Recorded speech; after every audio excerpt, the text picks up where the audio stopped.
This is the new PlayStation 5 Slim Digital Edition. Now when I first picked it up, what jumped out to me was the size of the box. You see the Slim Disc Edition has a smaller box than the OG console. Well, the Digital Edition Slim box is even smaller and lighter. It's actually the easiest one to carry around. It's the same height and width, but the thickness is a lot slimmer. This thing costs $450 US, so $50 more than the original digital console. Now I know right now it might not be the best deal with those disc edition bundles on sale for $500. So for $50 more, you get a removable disc drive as well as a free game. But this digital edition is the cheapest if you don't care for the disc drive at this time, or even Spider-Man 2 or Call of Duty. This console does have a 1 terabyte hard drive, so more storage than the original release console. Let's go ahead and open this up, break the seal. This box isn't easy to slide out. Best is to just flip the whole thing upside down and pull off the sleeve. Here's the inner white box with the PlayStation logo.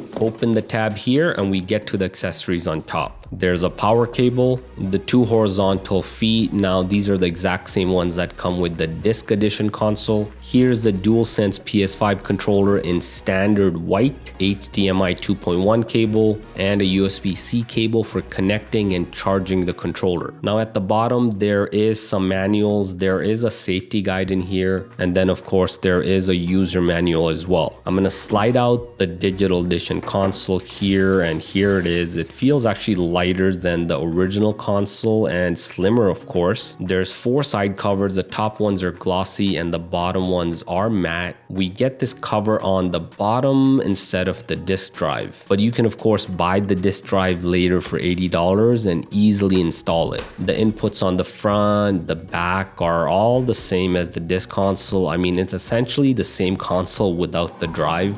This thing is slim. It's the slimmest of the bunch. It looks even slimmer than the tiny Xbox Series S. And here's how it looks next to the original disc edition PS5. We got the slimmest versus the fattest PS5. I also have it here next to other current gen consoles, including the Xbox Series X. I was curious about the horizontal stand on this console. This thing doesn't include a vertical stand, of course, but you can still have it positioned vertically without the stand if you want. Now here's the 2 feet. I have the console sitting flat in this position. The console is facing me and the logo is on top. The 2 feet go into these holes. One goes on the top here and another one goes on the bottom, just like the disc edition ones. I can flip over the console to the horizontal position. And you can see this ends up taking a lot of surface here. This thing's still tall and wide, so having it this slim doesn't really matter unless you have it set up vertically. There's another issue here with those tiny horizontal feet. There's a huge gap right here where the disc drive gets installed, and guess what? It's not stable. I can press down here and bang it against the table. I have it set up now here with HDMI cable as well as the power cable. It took me about 15 minutes to set up and then a few hours to actually download some games. The setup's like any other PS5. I mean, even this image at the start is not really accurate. It's not the Slim. This is the OG console. Now the digital console isn't bad if you want the cheapest version that's available right now. I mean, if you can find the OG one for $400, great, that's better. But even with this one, Sony should have really kept the price at $400. I'm actually okay with the replaceable drive being $80. Heck, make that drive $100 even, but that digital edition console should have carried a $400 entry price. And I just hate that there's no vertical stand here, especially on the digital one. This right here just isn't acceptable. That's basically what you need to know if you plan on getting the new PlayStation 5 Slim Digital. Let me know in the comments what you think. Oh, and I do have instruction videos on how to install a disk drive in this and also how to upgrade your storage. I'll leave links to that in the description so you can check that out.